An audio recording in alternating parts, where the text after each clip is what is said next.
Hello दोस्तों, आपका स्वागत है एमजेसी मित्रादे क्लासेस में। एमजेसी मित्रादे क्लासेस आज लेकर के आया है सेमेस्टर 4 की फर्स्ट क्लास। सेमेस्टर 4 का फर्स्ट पेपर है इंग्लिश लिटरेचर का। तो आज हम मैराथन क्लास स्टार्ट कर रहे हैं ताकि आप एक बेहतर से बेहतर पेपर दे सकें। MJC Bikaner semester 4 English literature 20th century literature. 20th century literature ये हमारी बुक का नेम है। मैराथन क्लास पार्ट वन अभी हम स्टार्ट कर रहे हैं। पार्ट 2 आपको शाम को इवनिंग में मिल जाएगा, तो आप उसे भी ज़रूर देखिएगा।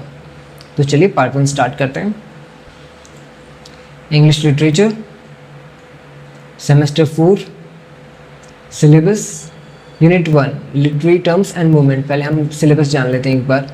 आपको मालूम होना चाहिए कि सिलेबस क्या है ताकि आपके दिमाग में टॉपिक्स चलते रहें। Literary terms stream of consciousness, dystopia, illusion, symbolism, introduction to age and moments, modernism, postmodernism, magic realism, existentialism, surrealism, Harlem Renaissance, postcolonialism. Unit 2 poetry, W.H. Auden in memory of W.B. Yeats, Dilan Thomas, Fern Hill, Robert Frost, after apple picking, stopping by woods on a snowy evening. Edwin Thumboo, words. Wilfred Owen, strange meeting. W.B. Yeats, a prayer for my daughter. Unit 3, prose and fiction. Zadie Smith, joy. E.F. Supplementary technology with a human face. O. Henry, the last leaf. Catherine Mansfield, A Cup of Tea. William Golding, Lord of the Flies. Unit 4, Drama. G.B. Shaw, Pygmalion. Unit 5, Indian Writing and English and Translation. M.K. Gandhi, What is Swaraj? Subramania Bharati. Subramania Bharati, Phoenix, Bharat, Dying and Resurgent Bharat, Ode to Freedom. Rabindranath Tagore, the postmaster. अभी हमने syllabus पढ़ा है, तो ये हमारा syllabus रहने वाला है। अब आपको मैं थोड़ा सा फॉर्मेट बताता हूँ पेपर का क्या रहने वाला है। पेपर में अपने सबसे पहले एमसीक्यू रहेंगे और फिर फिलिंग द ब्लैंक्स रहेंगे। ये 5 एमसीक्यू, 5 फिलिंग द ब्लैंक्स। उसके बाद में हमें कुछ पैसेज मिलेंगे, हमें पैसेज करना है।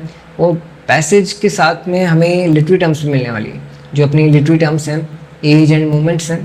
तो लिटरेरी टर्म्स और एज एंड मोमेंट को हम थोड़ा सा इसी क्लास में अभी पढ़ लेंगे।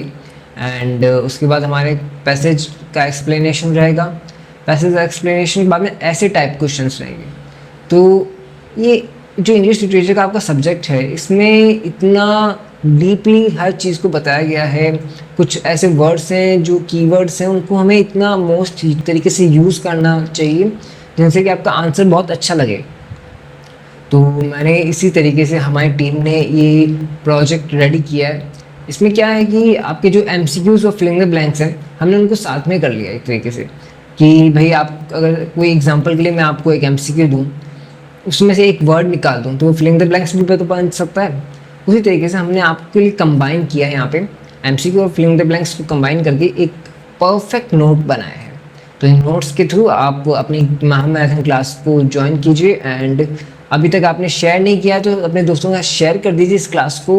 ये लाइव क्लास का बेनिफिट सबको मिलना चाहिए। सेमेस्टर 4 की इंग्लिश लिटरेचर क्लास लाइव आ चुकी है, अपने दोस्तों के साथ शेयर कर दीजिए। इंस्टाग्राम पर फॉलो कर लीजिए ताकि आपको लाइव अपडेट्स मिलते रहें। और अभी तक यूट्यूब पर सब्सक्राइब नहीं किया है तो अभी तक यूट्यूब पे सब्सक्राइब नहीं किया है तो कर लीजिए दोस्तों, क्योंकि अब हम शुरू करने जा रहे हैं MCQ multiple choice questions. Let's begin. First है हमारा stream of consciousness. First question आता है, Ulysses by James Joyce is an example of which literary style. James Joyce का जो यूलिसिस ये जो कविता है उनकी किस साहित्यिक शैली का उदाहरण है। ऑप्शन हमें मिलते हैं, A cross culture, B stream of consciousness writing, C reader knowledge, D poetry from house. Answer है हमारा स्ट्रीम ऑफ कॉन्शियसनेस राइटिंग यानी कि B. What is the main purpose of using stream of consciousness in fiction? क्या है दोस्तों, ऐसा नहीं लग रहा कि हम ऑप्शंस लेकर के टाइम वेस्ट कर रहे हैं, क्योंकि हर एक हमें सीधा सा मालूम है कि एक आंसर सही होना है, यानी एक ऑप्शन सही होना है, बाकी 3 गलत। तो अभी महामैथन क्लास में हम बाकी 3 पे क्यों फोकस करें, तो जो करेक्ट आंसर है हम उन्हीं पर फोकस करते हुए चलते हैं। इसलिए मैं ऑप्शन हटा रहा हूँ, सीधा आंसर दूंगा आपको डायरेक्ट। तो what is the main purpose of using stream of consciousness in fiction? कथा साहित्य में स्ट्रीम ऑफ कॉन्शियसनेस का मुख्य उद्देश्य क्या है? आंसर है to portray the inner workings of the character's mind, यानी पात्र के मन की आंतरिक गतिविधियों को दर्शाना। ठीक है, नेक्स्ट है the literary technique stream of consciousness is best described as. Stream of consciousness का जो साहित्यिक तकनीक है वो क्या अच्छे से वर्णन कर रहा है, क्या अच्छे से एक्सप्लेन कर रहा है? तो वो एक्सप्लेन करता है a continuous flow of a characters thoughts and feelings, यानी कि जो अपने कवि है, अपना जो पात्र है, उसकी जो भावनाओं का एक कहते हैं धारा से बह रही है, निरंतर धारा बह रही है, एक उमाड़ आ जाता है जिसे कहते हैं अपन, उसको ये व्यक्त करता है। मुझे ऐसा लग रहा है कि इस तरीके से भी बहुत लंबा खींचा जाएगा, क्योंकि बहुत सारे एमसीक्यूज़ हैं, कम से कम 150 एमसीक्यूज़, यानी कि 150 प्लस एमसीक्यूज़ अगर आप करते हैं तब जाकर के आप अपने वो 5 एमसीक्यूज़ सही कर पाएंगे, क्योंकि ज़रूरी नहीं है कि आप जो पढ़ें वही एमसीक्यू आए। तो इन 150 प्लस एमसीक्यूज़ को करते हुए महामैथन क्लास तो बहुत लंबा हो जाएगा, बड़ा हो जाएगा। एक काम करते हैं, आपके लिए एक शॉर्ट ट्रिक यूज़ करते हैं। मैं हर चैप्टर के कुछ वर्ड्स, यानी कि जो क्वेश्चंस पूछे जा सकते हैं मल्टीपल चॉइस क्वेश्चंस में, वो क्वेश्चन और उस क्वेश्चन का जस्ट शॉर्ट सा आंसर उसके सामने आपको शो करूँगा। और इसको ध्यान से पढ़िएगा, क्योंकि ये मल्टीपल चॉइस क्वेश्चंस के लिए नहीं, बल्कि आपके फिलिंग द ब्लैंक्स यानी रिक्त स्थान में भी काम आने वाला है। क्योंकि अगर आपको वही वर्ड रिक्त स्थान में से हटा कर दे दिया जाए तो क्या बन जाता है? Filling the blanks. ओके, तो शुरू करते हैं स्ट्रीम ऑफ कॉन्शियसनेस के साथ में। टेक्निक डेफ तकनीक, यानी कि टेक्निक डेफ क्या? तकनीक। उसका आंसर क्या हो सकता है? फ्लो ऑफ थॉट्स, यानी विचारों की धारा। जब भी आपको कभी ये कैसे समझ में आएगा आपको, जब भी आपको टेक्निक के बारे में पूछा जाए तो वहाँ पे क्या आंसर होगा? Flow of thoughts. अगर ऑप्शन में आपको फ्लो ऑफ थॉट्स मिलता है तो उसको जस्ट देखते ही करेक्ट कर दीजिए। और यही अगर आपको फिलिंग द ब्लैंक्स में पूछा जाए, टेक्निक डेफ फिलिंग द ब्लैंक, फिर आगे जो भी है वो उसका पूछा जाता है, तो आपको क्या करना है? फ्लो ऑफ थॉट्स वहाँ पे लिखना है, फिल करना है। नेक्स्ट है की ऑथर। स्ट्रीम ऑफ कॉन्शियसनेस का की ऑथर कौन है? Virginia Woolf. फिर है यूलियस शैली, यानी स्ट्रीम ऑफ कॉन्शियसनेस। क्लासिक उपन्यास, यानी classic novel the two the light house. Purpose, यानी उद्देश्य क्या है इसका? इनर माइंड, यानी आंतरिक मन। कैसा लगा ये फॉर्मेट आपको? इस तरीके से हम सभी टॉपिक्स को क्लियर करते हुए चलेंगे। डायस्टोपिया, सोसाइटी टाइप, यानी कि समाज। समाज कैसा है? डार्क है, ऑप्रेसिव है, यानी अंधकारमय और दमनकारी। एग्जाम्पल नॉवल, यानी जो डायस्टोपिया का एग्जाम्पल नॉवल है वो है उपन्यास ब्रेव न्यू वर्ल्ड। की फीचर है टोटलिटेरियन कंट्रोल, यानी सर्वसत्तावादी नियंत्रण। कॉमन थीम क्या है? यूटोपिया की कॉमन थीम है डेस्पेयर, यानी कि आदर्श लोक का पतन। ऑरवेल 1984, ये एक इसका एग्जाम्पल है, जो इसकी कविता कह सकते हैं, कविता का नाम है ओवरवेल 1984 सर्विलेंस, यानी कि निगरानी। इस तरीके से हम सारे एमसीक्यूज और फिलिंग द ब्लैंक्स करते हुए चलेंगे, सारे क्लियर हो जाएंगे आपके। एल्यूजन, डेफिनेशन, यानी कि जो परिभाषा है वो कैसे डिस्क्राइब होगी? रेफरेंस के तौर पर। रोमियो एग्जाम्पल, इसमें रोमियो का एग्जाम्पल कौन है? एल्यूजन। जो रोमियो का एग्जाम्पल है वो क्या है? एक एल्यूजन है। इफेक्ट, प्रभाव, उसका प्रभाव क्या है? डेप्थ, बड़ा ही गहरा है। वाटरलू क्या है? नेपोलियन डिफीट, नेपोलियन की हार। बाइबल रेफ, बाइबल संदर्भ, एल्यूजन। सिंबॉलिज्म, प्रतीकवाद। डेफिनेशन, ऑब्जेक्ट, आइडियाज, यानी कि वस्तु विचार। वाइट कलर से क्या दिखाई गई है? प्योरिटी, पवित्रता। एग्जाम्पल के तौर पे हम ट्री, यानी कि लाइफ, वृक्ष, जीवन। ग्रीन लाइट, हरी बत्ती, होप्स, ड्रीम्स, आशाएं, सपने।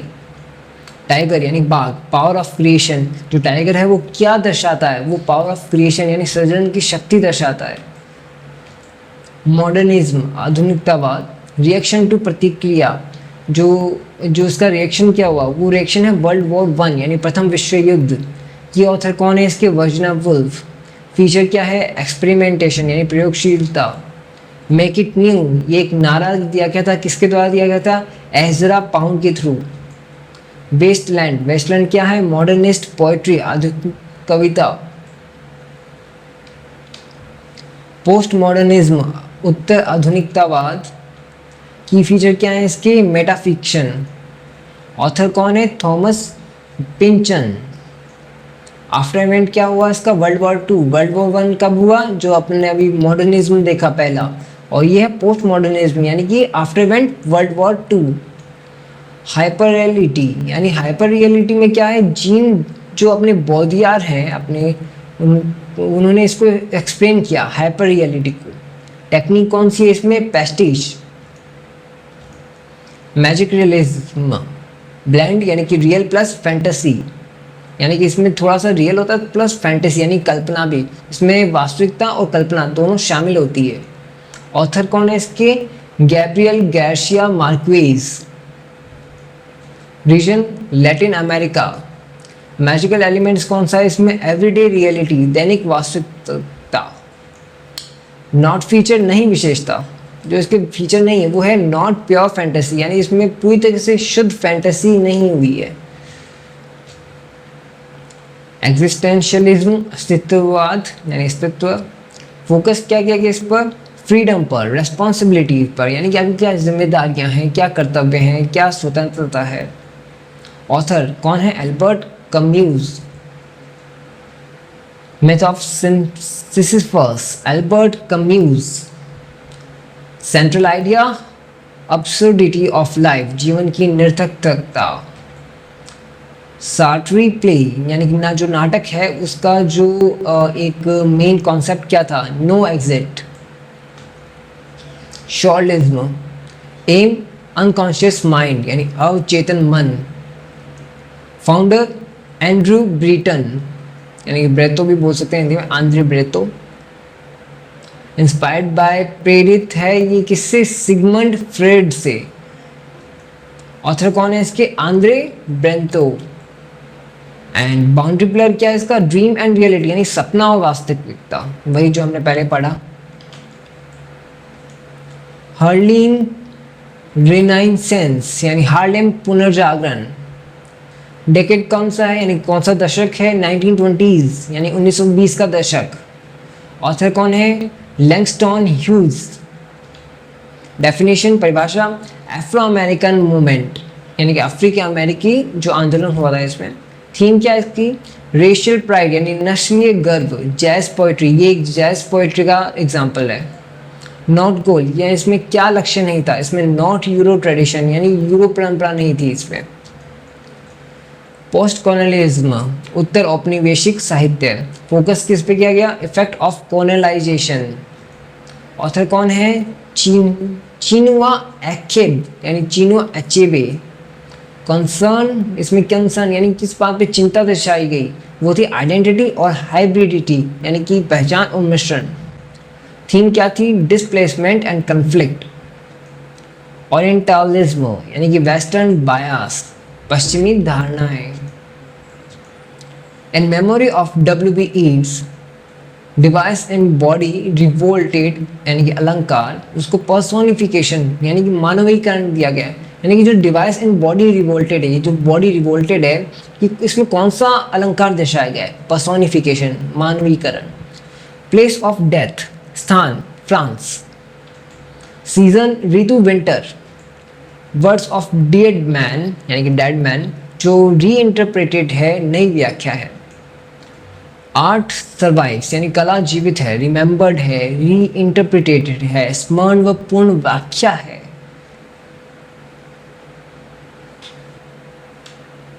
आगे चलते हैं। फर्न हिल, डिरन थॉमस। थीम क्या है इसकी? लॉस ऑफ इनोसेंस, यानी निर्दोषता का खो जाना। टोन क्या रहा है? सेलिब्रेटरी एंड नॉस्टैल्जिक, यानी कि जो स्मरण दिलाता है वो आपको। नॉस्टैल्जिक आपने बहुत सुना होगा ये वर्ड, है ना। डिवाइस, ग्रीन एंड डाइंग, अलंकार, इसमें कौन सा अलंकार है? इसमें ऑक्सीमोरॉन, यानी कि विरोधाभास है। विरोधाभास कैसे हो रहा है? ग्रीन एंड डाइंग, नहीं जो हरा भी है और मर भी रहा है, कैसे हो सकता है? जो हरी होती है, जैसे कि पेड़ पौधे होते हैं, वो हरे होने के बाद जीवित होते हैं, मरते नहीं है, वैसे ही इसका विरोधाभास हो रहा है। रिग्रेट, अफसोस, पैसेज ऑफ टाइम यानी इसमें इस जो फर्न हिल की जो कविता है इसमें किस बात का रिग्रेट हो रहा है, इसमें पैसेज ऑफ टाइम यानी कि जो समय का बीतना है उसके ऊपर रिग्रेट हो रहा है कि समय क्यों बीत रहा है, समय बीतता चला जा रहा है। वैसे ही समय बीतता चला जा रहा है, आप जल्दी से फॉलो कर लीजिए मैराथन क्लासेस को।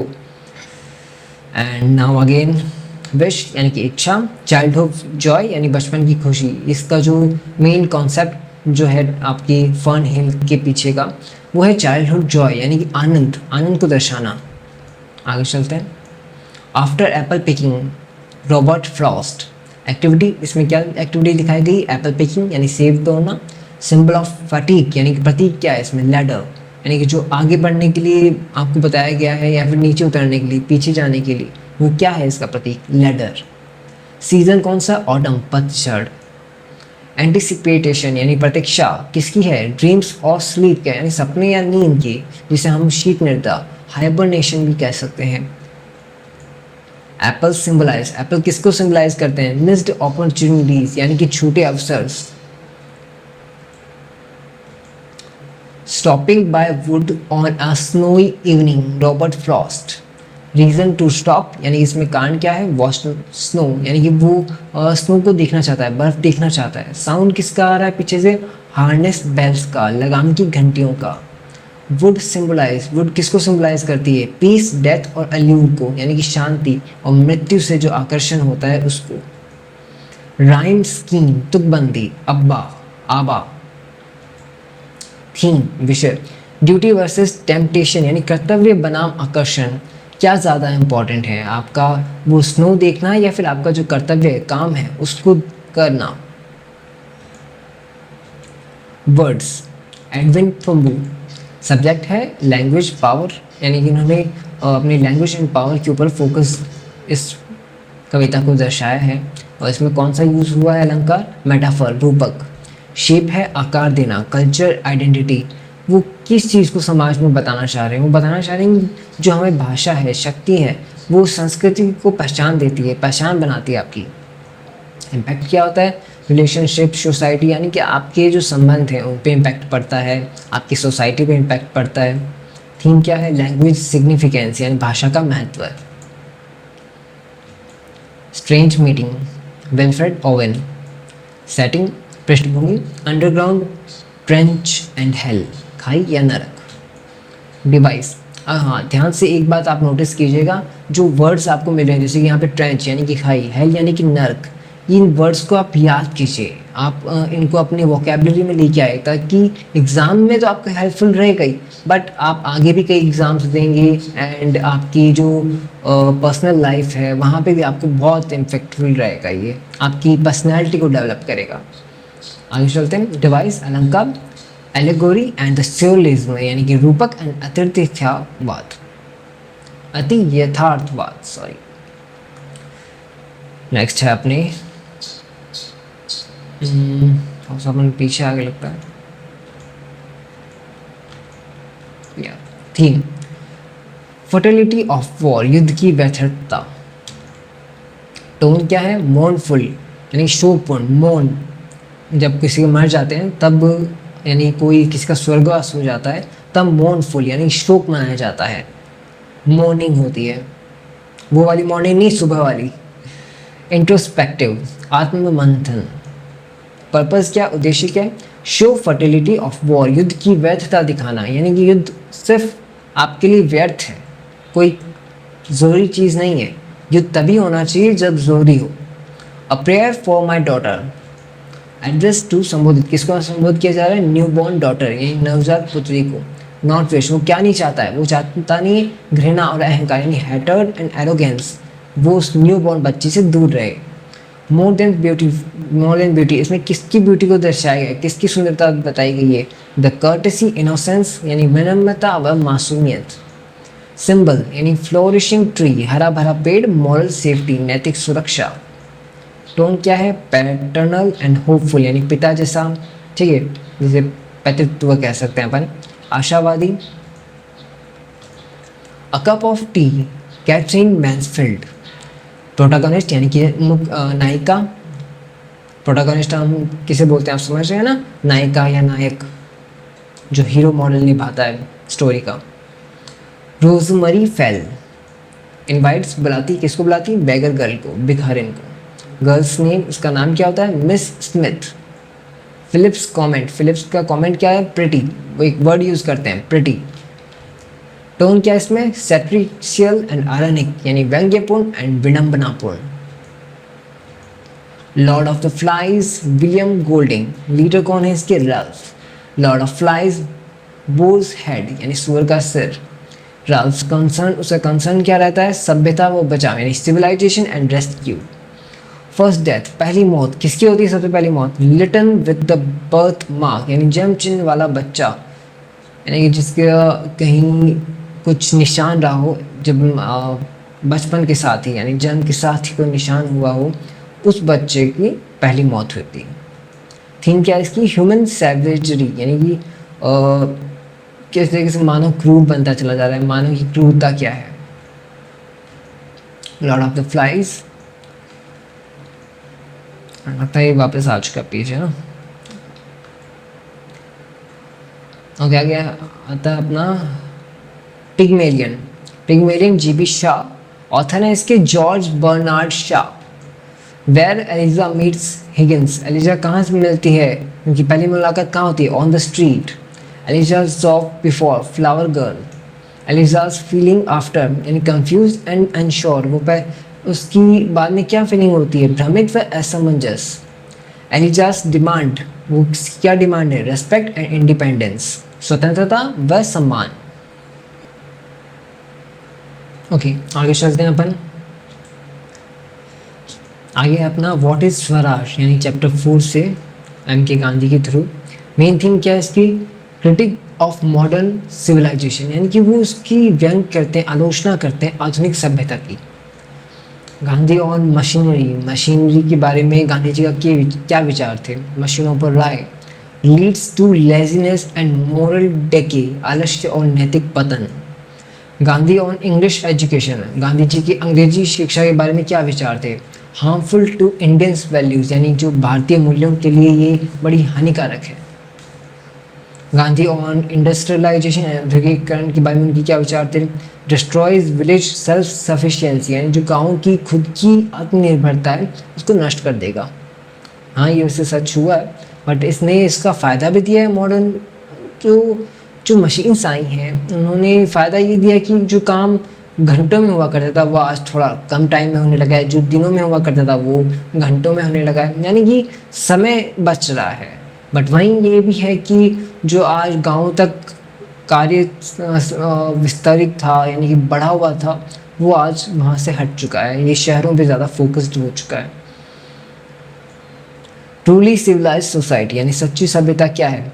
सच्ची सभ्यता है promote moral and spiritual growth, यानी कि जो आपकी नैतिक व आध्यात्मिक विकास है उसको बढ़ावा करो। ये गांधी जी के विचार थे। फोनिक्स, सब ब्राह्मणिया भारती, यानी कि जो सुब्रमण्यम भारती है, सब ब्राह्मणियन वैद बोल दिया मैंने, सॉरी, सुब्रमण्यम भारती। ये क्या है? एक्चुअली में इंग्लिश एंड हिंदी का कुछ डिफरेंस रहता है, इसमें एच नहीं है सुब्रमण्यम में, थोड़ा सा स्पेलिंग मिस्टेक भी है यहाँ पर। ऑथर क्या है अपने लेखक? सुब्रमण्यम भारती। फोनिक्स सिंबलाइजेस, यानी फोनिक्स जो है, फोनिक्स पहले तो बात बताऊँ, फोनिक्स है कौन? फोनिक्स एक पक्षी है जिसके बाद वो किस चीज़ का प्रतीक है इस कविता में? वो इसका प्रतीक है रीबर्थ एंड द रिन्यूअल, यानी पुनर्जन्म और नवीनीकरण का। टोन है होपफुल एंड इंस्पिरेशनल, यानी आशापूर्ण और प्रेरणादायक। भारतीय विजन, यानी जो भारत का विजन है वो क्या है? वो है रिसर्जेंट एंड इंडिपेंडेंट नेशन, जो पुनर्स्थानशील है और स्वतंत्र राष्ट्र है, उसका हमारा दृष्टि है। हम भारत की जो नैतिक वैल्यूज़ हैं उनको बढ़ाना है। कंटेम्प्रेरी सिग्निफिकेंस, यानी आज का महत्व क्या है? Inspires patriotism and the hope, देशभक्ति और आशा प्रेरित करना। फ्रीडम, सुब्रमण्यम स्वतंत्रता जी, यानी कि सुब्रमण्यम भारती।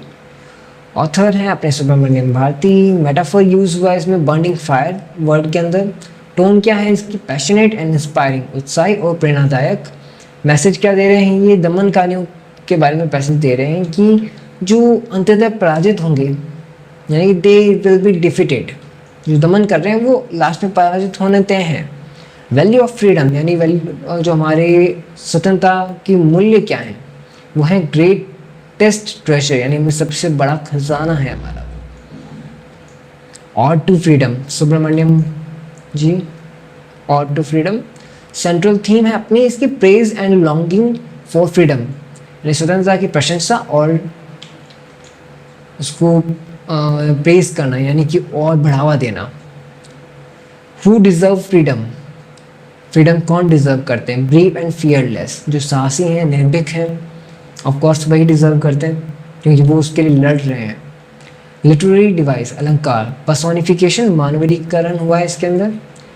पर्सोनिफिकेशन कहाँ होता है, जब हम किसी अजीवित चीज़ को भी जीवित बता देते हैं, वहाँ पर्सोनिफिकेशन यूज होता है। मानवीकरण यानी उसको मानव यानी उसे जिंदा कर देना। कॉस्ट ऑफ फ्रीडम, कीमत, रिक्वायर्स सेक्रीफाइसेस एंड करेज, जो हमारी फ्रीडम है वो क्या रिक्वायर्स करती है, क्या कॉस्ट पे मिलती है हमें, वो मिलती है हमें साहस के तौर पे, त्याग के तौर पे, बलिदान के तौर पे। मोस्ट इंपॉर्टेंट क्वालिटी क्या होनी चाहिए हमें, वो होनी चाहिए फियरलेसनेस यानी निर्भयता, डर नहीं होना चाहिए हमें। द पोस्ट मास्टर, री रविंद्रनाथ टैगोर। हु इज रतन, रतन कौन है, एक यंग ऑर्फन गर्ल है, हु हेल्प्स हिम, जो उसकी उनकी मदद करती है, युवा अनाथ लड़की। हाउ पोस्ट मास्टर ट्रीट्स रतन, उसके साथ कैसे व्यवहार करते हैं, वो दयालु पर श्रेष्ठता की अनुभूति यानी कि kindly but somewhat superior. Theme कौन सी इसमें, loneliness, human connection, abandonment and यानी अबैंडनमेंट यानी कि परित्याग, अबैंडन करना, मना कर देना, परित्याग। और लोनलीनेस एकाकीपन, ह्यूमन कनेक्शन यानी कि संबंध, यानी कि आप किस तरीके से कनेक्ट करते हैं लोगों के साथ में, किस तरीके से उनके साथ अपना एक कनेक्शन बनाते हैं, किस तरह से बातचीत करते हैं।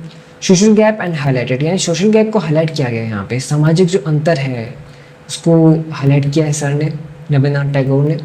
Ribbon different education and social status with melancholic and emotional touch के साथ में। लेसन क्या है इसमें में, emotional impact of loneliness and need for empathy यानी एकाकीपन का प्रभाव और सहानुभूति की आवश्यकता, ये हर मनुष्य में होनी चाहिए। फिलिंग द ब्लैंक्स, अच्छा हम सीरीज जो हमने अभी किए उनमें आपके लगभग फिलिंग द ब्लैंक्स हो जाएंगे, इसी तरीके से बनाए। बट एक बार कैसे आएगा फिलिंग द ब्लैंक्स, इस तरीके से आएगा। जेम्स जॉयस यानी यहाँ पे फिलिंग द ब्लैंक आएगा, ये तो मैंने आंसर यहाँ पे लिख रखा है पहले से ही। Is considered filling the blank is considered a pioneer of stream of consciousness in English literature. वो किसने लिखा है, जेम्स जॉयस ने। The opposite of dystopia is a filling the blank, क्या आएगा यहाँ पे, यूटोपिया, यानी जो डायस्टोपिया ऑपोजिट है वो क्या है, यूटोपिया। नेक्स्ट है an allusion can be historical, biblical and literary, और क्या फिलिंग द ब्लैंक, मिथोलॉजिकल, यानी कि थोड़ा सा भगवान आध्यात्मिक तौर पे होता है। In poetry the night is often a symbol of darkness और डेथ। कविताओं में जो रात्रि है वो किसका प्रतीक है, फिलिंग द ब्लैंक, डेथ यानी मृत्यु। तो मृत्यु के साथ में क्या आता है, अंधेरा, डार्कनेस। नेक्स्ट है लिटरेरी टर्म्स, इसको भी हम कंटिन्यू करने वाले हैं। लिटरेरी टर्म्स, अच्छा हम बात करते हैं लिटरेरी टर्म्स। तो जो लिटरेरी टर्म्स हैं एंड एज एंड मूवमेंट्स हैं, ये टॉपिक आपसे कैसे पूछा जाएगा क्वेश्चन पेपर में। क्वेश्चन पेपर में आपको एक टॉपिक दिया जाएगा, कोई भी एक लिटरेरी टर्म, जैसे कि मेटाफर है, कोई भी एक टर्म है वो आपको दी जाएगी और उसके आगे लिखा होगा एक्सप्लेन इट। वैसे ही एक एज एंड मूवमेंट पूछा जाएगा, जैसे कि आपका मॉडर्निज्म है, एक्सप्लेन दिस मॉडर्निज्म। तो इस तरीके से हम आपको एक्सप्लेन करना है। अब क्या है कि इतने बड़े लिटरेरी टर्म्स हैं, इतने सारे एज एंड मूवमेंट्स हैं, उनको इतना ब्रीफ में पढ़ना, हाँ मैथड क्लासेस में बहुत बड़ा हो जाता है क्लास भी, तो हम क्या करेंगे, इनको थोड़ा सा ईजी कर देंगे, वो भी मेथड है स्टाइल में। चलिए आगे देखते हैं किस तरीके से हम आपको ईजी वे में कराने वाले। स्ट्रीम ऑफ कॉन्शियसनेस, ये हमारा पहला लिटरेरी टर्म है।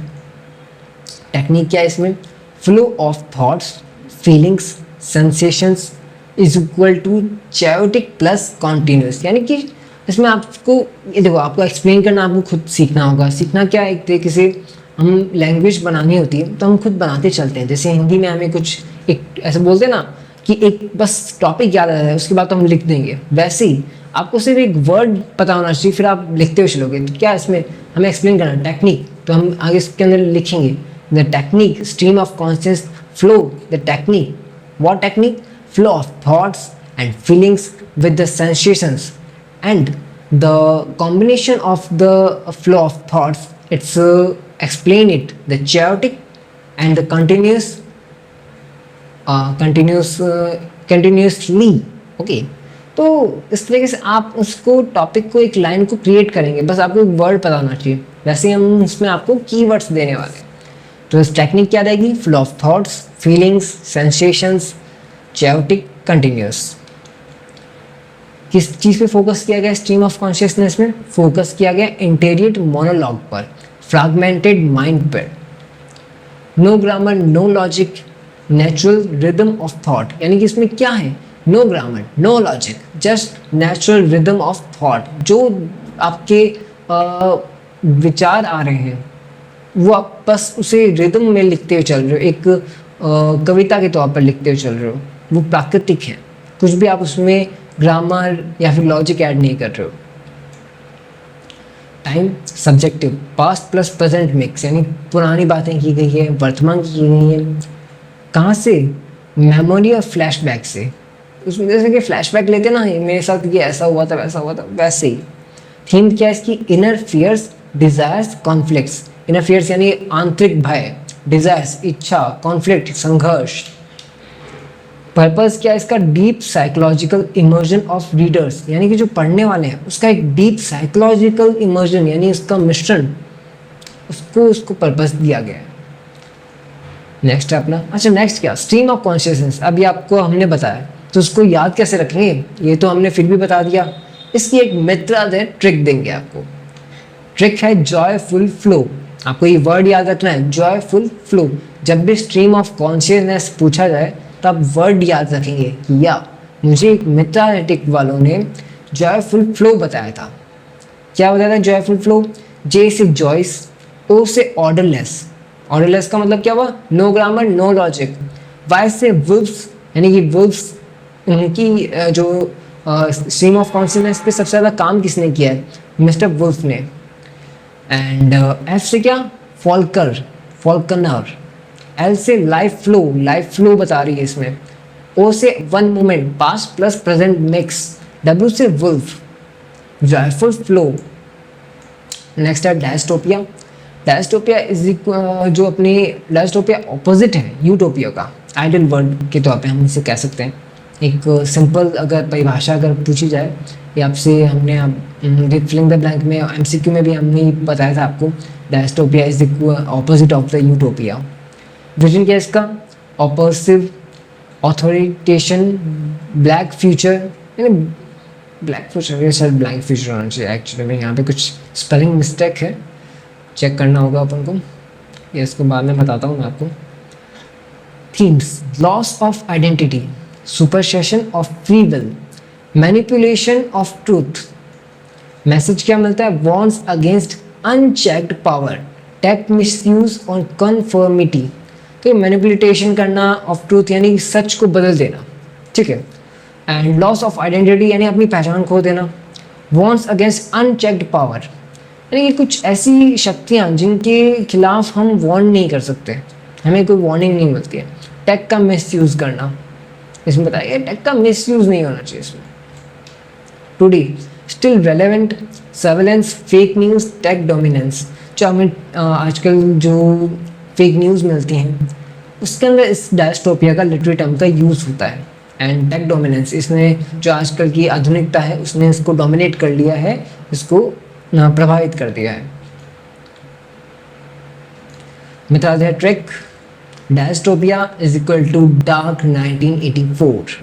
डी से डेंजर ऑफ डिक्टेटरशिप, यानी कि इसके ऊपर जो मैंने अभी बताया आपको कब्जा कर लिया है, एक तरह से प्रभावित कर लिया है, तो इस पर वो एक डिक्टेटरशिप का डेंजर बना हुआ है।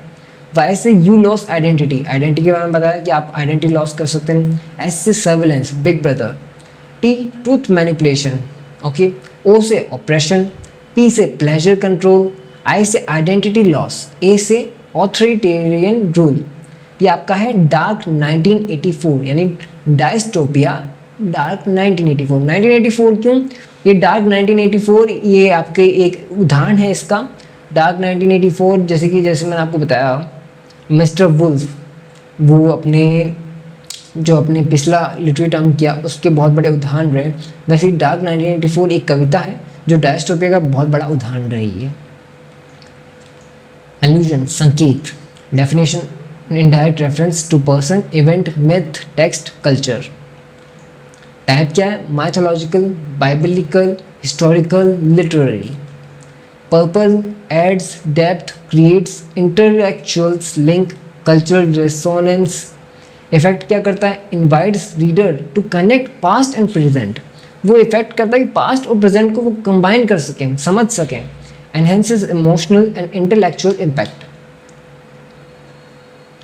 मेथोडेट्रिक एल्यूजन, शॉर्टकट लिंक, एस से शेक्सपियर, एच से हेमलेट स्मिथ, ओ से ओल्ड टेस्टमेंट एंड आर से रेफरेंसेस, टी से टी.एस. एलियट, कट से cuts explanation short.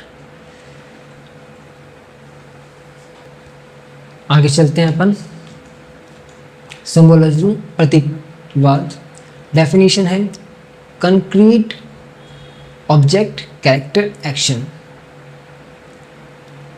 abstract idea. Types universal. Sun is equal to life, light is equal to knowledge. यानी कि जो सन है वो किसको प्रतीक करता है, किसको दर्शाता है? लाइफ को, लाइट, नॉलेज को। Contextuals, symbol within story. Purpose adds layers of meanings, links emotional plus intellectual. Examples क्या है? Blacks the tiger, divine power, danger, mystery. अच्छा एक चीज़ बताता हूँ आपको मैं। आप देख रहे हैं कि मैं जैसे इंग्लिश में इस तरह फ्राउंड से बोला जा रहा हूँ, आपको करना कुछ नहीं है। आपको एक बार लाइव क्लास लेनी है, उसके बाद में एग्ज़ाम से जस्ट कहेंगे भैया आपको सुबह टाइम मिलेगा थोड़ा, तब आप दोबारा इस क्लास को लीजिए, या फिर इस क्लास के ख़त्म होने के बाद दोबारा इस क्लास को लीजिए। हर एक जगह पे जहाँ आपको डाउट लगे वहाँ पे पॉज कीजिए और उस वर्ड को पढ़िए। सब देखिए आपको बहुत सारे सोर्स मिलेंगे जहाँ से आप पढ़ेंगे, बट हम आपको शॉर्ट में आंसर दे रहे हैं। सीधी सी बात है, मैथ क्लास है, कल आपका एग्ज़ाम है, तो हम आपको ऐसे वर्ड दे रहे हैं कि वो सिर्फ आप वर्ड यूज़ करो उस आपके आंसर में एंड आपको परफेक्ट नंबर मिलेगा। ओके, तो आपको जैसे हमने इसमें आप क्या देख रहे हैं अभी, जैसे एग्जांपल के तौर पे क्या है? ब्लैक्स द टाइगर, तो टाइगर का हमने क्या बताया? Divine power, danger, mystery. तो बस आपको लाइन बनाते हुए चलना है कि the blacks tiger shows the divine power and the symbolize the danger with the mystery story. Okay, ऐसे बस आपको लाइन बनाते हुए चलना है। इफेक्ट क्या है इसका? Readers find personal and cultural resonance. Method trick symbol यानी जो सिंबलाइजेशन है आपका, इसका आइडिया बॉक्स। आइडिया बॉक्स क्या बताता है आपको? Symbol Sun is equal to life, Y is equal to yellow light knowledge. Y Miller इसके लेखक हैं बहुत बड़े। उनकी अपनी जो कविता है उसका नाम है द क्रूसिबल। B से ब्लैक में क्या लिखा है? The tiger. O से ऑब्जेक्ट, अब्स्ट्रैक्ट मीनिंग। L से लाइट यानी कि Gatsby green light. Age and moments, जैसे हमने लिटरेरी टर्म्स किया वैसे हम एज एंड मोमेंट करने वाले हैं। इसको भी आपको एक्सप्लेन करना है, बट हम आपको शॉर्ट वे में करा के मानेंगे। मॉडर्निज्म, आधुनिकतावाद। Period late 19th early to 20th century, यानी जो 1900 से 20वीं सदी का जो समय रहा है, इसके टाइम पे आधुनिकतावाद आई थी 1900 एंड 20वीं 19th early 20th century. Causes industrialization, यानी कि आपके मशीनीकरण हो गया, इंडस्ट्रियलाइजेशन हो गया। WW1 यानी कि वर्ल्ड वॉर 1। अर्बनाइजेशन यानी कि शहरों की तरफ ज़्यादा प्रभाव पड़ने लगा लोगों का। फीचर्स, ब्रेक फ्रॉम ट्रेडिशन यानी कि stream of consciousness, fragmented narratives, multiple perspectives, यानी कि जो आधुनिकतावाद है उसमें क्या हुआ था? स्ट्रीम ऑफ कॉन्शियसनेस फैल गया। फ्रैगमेंटेड नैरेटिव्स यानी कि नैरेटिव यानी कि किसी की अपनी सोच, वो अलग अलग तरह की अपनी अपनी सोच फैलने लगी। मल्टीपल पर्सपेक्टिव, सबके अपने अपने पर्सपेक्टिव थे, अपने विचार थे। Themes: alienation, disillusionment. एक्चुअली मैं थोड़ा सा यहाँ पे ब्लर आ रहा है मेरे पास. अच्छा हाँ, disillusionment, chaos, subjective reality. Writers: James Joyce यानी कि Ulysses, Virginia Woolf, Mr. Dalloway, T.S. Eliot, The Wasteland. Myth trick, cafe time यानी कि C से chaos, A से chaos. आधुनिकतावाद में बहुत chaos हुआ था, यानी कि अर्बनाइजेशन हो रहा था, chaos हो रहा है एक तरीके से. A से alienation, F से फ्रैगमेंटेशन यानी फ्रैगमेंटेशन, बहुत लोगों का नैरेटिव था अलग अलग. E से एलियट, वेस्टलैंड. टाइम से time and memory. Post modernism, उत्तर आधुनिकतावाद, period mid 20th century, post world war second. Reaction against modernism, search for meaning. Features: metafiction, intellectuality, postage, fragmentation, paradox, playfulness, truth is relative. Method trick, hip fun यानी H से hyper irony, H से intertextuality, P से pastiche, F से fragmentation, uncertainty, no fixed truth. Magic realism, जादुई यथार्थवाद. Definition क्या है इसकी? Blend of realism, magical elements. Origin Latin America. Themes क्या है इसकी? Time, memory, history, indigenous culture. Writers: Gabriel Garcia Marquez, The 100 Years of Solitude, Isabel Allende, House of the Spirits. Method trick, real plus magic is equal to memory. यानी R से realistic setting, M से myths, legends, E से everyday plus extraordinary, M से Marquez. अस्तित्ववाद यानी existentialism, focus existence पे होता है, फ्रीडम पर, meaning in absurd world. Slogan क्या है इसका? Existence precedes essence. थीम्स क्या है? Alienation, despair, freedom, responsibility. Writers: Sartre, no exit, Camus, the stranger, Beckett, waiting for गॉडट.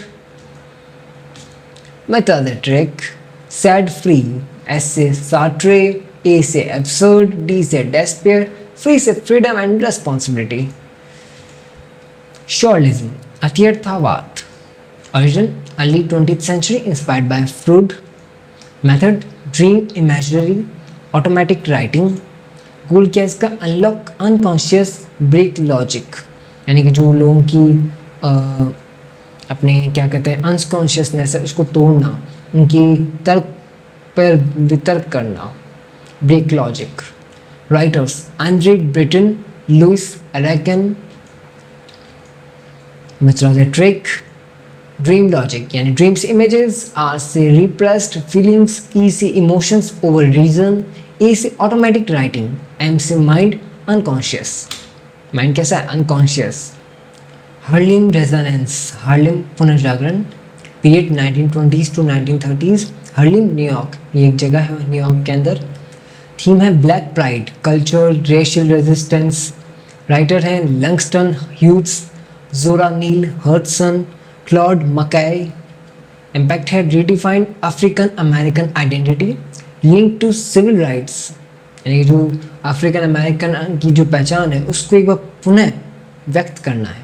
Link to civil rights यानी कि जो सिविल्स के यानी आम नागरिकों के जो हक हैं, राइट्स हैं, उनको एक बार लिंक करना सरकार के साथ. मेथड ट्रिक, जैज प्राइड यानी कि जैज से jazz and blues, is African American identity, Z से जोरा नील हर्टसन एंड अगेन जेड से हर्लिन बर्स. पोस्ट कॉलोनियलिज्म, उत्तर उपनिवेशवाद. फोकस है आइडेंटिटी पे, हाइब्रिडिटी पे, डिस्प्लेसमेंट, रेजिस्टेंस. क्रिटिक क्या है इसका? Eurocentrism, colonial dominance. Writers: Chinua Achebe यानी Things Fall Apart, Salman Rushdie, James Rice. Theory: Edward Said, Orientalism. Method trick, H Said Rush, H Achebe, Said, Edward Said, Rush, Rashid. Part 2। तो आज का part 1 हमारा यहीं पे कंप्लीट होता है। अभी शाम को हम पार्ट 2 लेकर आ रहे हैं, शाम 7 बजे लाइव। तो पार्ट 1 में हमने क्या क्या देखा? MCQs, फिलिंग द ब्लैंक्स, उसके बाद में literary terms and age and moments. अब हमारा बाकी क्या रहता है? बाकी हमारे रहते हैं पैसेज एंड ऐसे टाइप क्वेश्चंस। तो ये वीडियो थोड़ा लंबा हो गया, बट पैसेज एंड ऐसे टाइप क्वेश्चंस वो वीडियो छोटा होगा, बस छोटे वीडियो में बड़े टॉपिक्स कवर होंगे। बड़े टॉपिक, हाँ आप जानते हैं पैसेज एंड ऐसे टाइप क्वेश्चन जो सबसे ज़्यादा वेटेज रखते हैं, उनको हम इतने कम टाइम में कैसे करेंगे? शाम को 7 बजे देखिएगा। एक छोटी सी वीडियो में आपके पैसेज एंड ऐसे टाइप क्वेश्चंस कवर हो जाएंगे। हर एक क्वेश्चन को आपको एक छोटे से आंसर में इस तरीके से कवर कराया जाएगा कि आप हर एक क्वेश्चन का आंसर दे पाएँ। तो मिलते हैं पार्ट 2 में शाम 7 बजे लाइव। तो हमसे जुड़े रहिए। MGC मित्रादय। अभी तक आपने फॉलो नहीं किया है तो इंस्टाग्राम पर फॉलो करें, यूट्यूब पर सब्सक्राइब करें। धन्यवाद। जय हिंद।